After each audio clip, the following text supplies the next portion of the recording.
Hello everyone! Welcome back to my YouTube channel. Kung bago ka pa lang, please don't forget to hit the subscribe button and click on that notification bell for more videos. So for today's video, I'm gonna make a kangkong fried rice.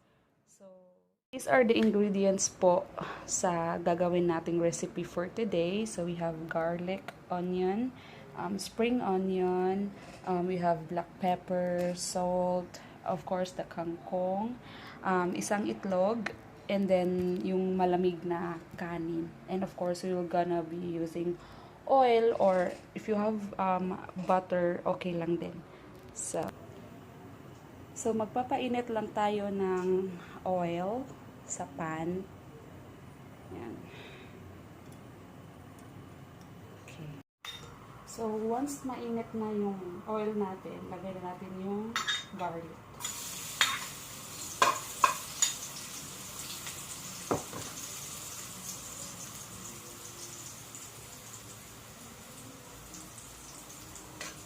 Wait until golden brown. Ay, brown. Then, sunod natin yung onion.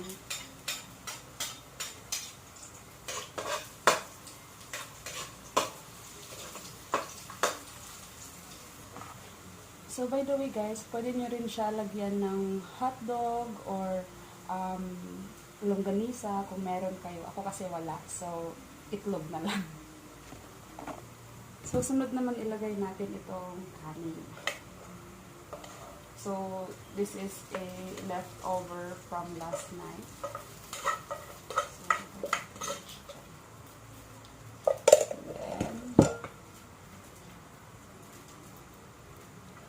Then mix.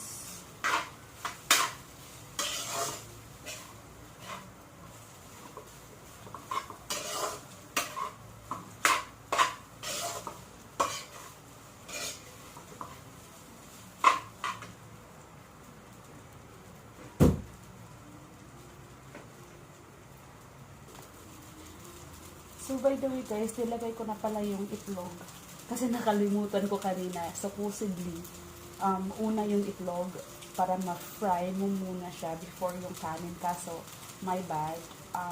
So, ginawa ko, hinabol ko na lang. Sorry.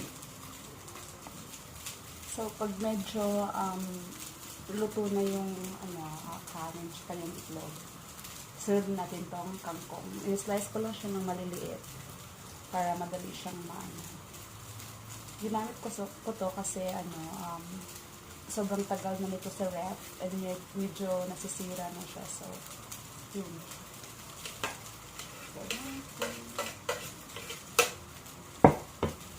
And then mix ulit.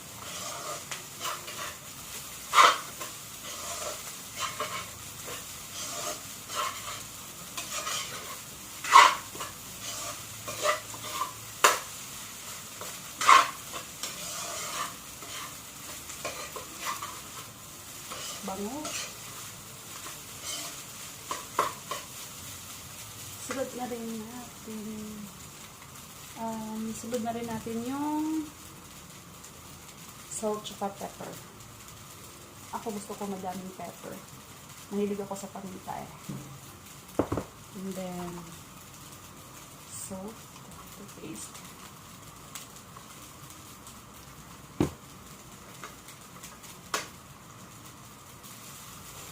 Yan, mix mo lang.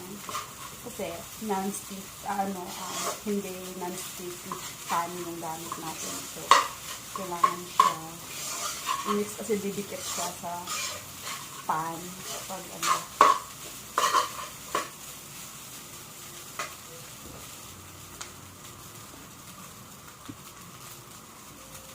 So, sunod naman natin ilagay itong spring onions.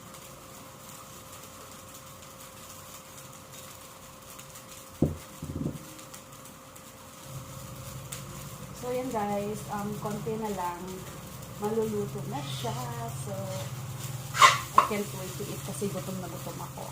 Naglaba ako guys.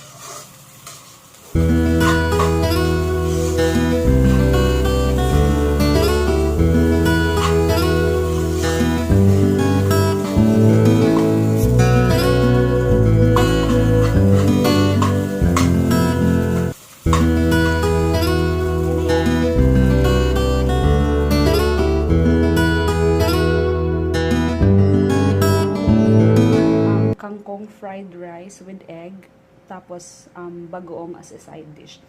Please, if na-enjoy nyo tong video na to, please hit the like button and don't forget to share and subscribe to my channel. Thank you guys. Bye-bye.